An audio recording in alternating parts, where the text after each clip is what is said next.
memorial service. You know, turnout, location, catering, the vibe, that sort of thing. Now, some decisions, drawing up a living will, let's say, or picking a headstone, for instance, really should be done in advance, and one's memorial service is certainly a once-in-a-lifetime occasion. So why leave it to others to make the important choices? I mean, you always hear people say, oh, we would have hated that. Or, I'll bet she's turning over in her grave right now. That's not good. So tonight I've decided to share some of my thoughts on the matter while I'm here at the City Winery. These are not so much last wishes as just a few helpful, preemptive guidelines.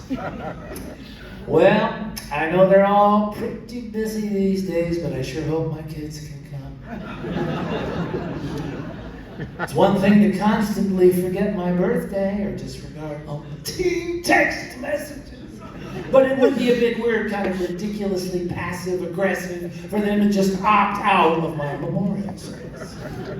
Yes, I know, it's all about remembering, but can there be a little forgiving and forgetting? Or how about some plain old, Dad's dead. Let's just get over it. Whatever. In addition to my progeny attending, it would be nice if their mothers showed up too. I like the idea of my two ex-wives sitting side by side in second or third row, holding hands, gently leaning against one another for support when they are overcome with emotion. Any tensions that had previously existed between the ex-wives will surely be relaxed and indeed eradicated by my tragic passing. Further back from the wives, but liberally sprinkled throughout the rooms, would be all my former girlfriends. Ideally, these lovelies would be unobtrusively incognito, initially remaining on the periphery of the proceedings, though undoubtedly evoking whispers of, look at that terribly attractive, sad woman. Or, oh my God, is that who I think it is?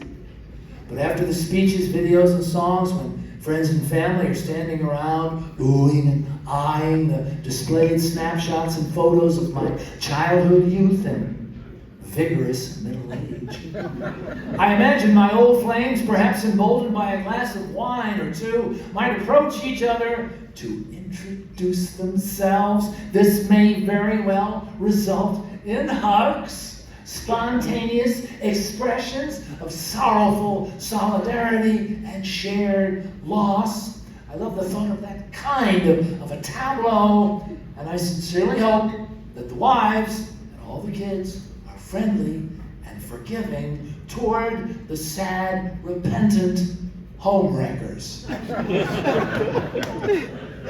But of course you never know.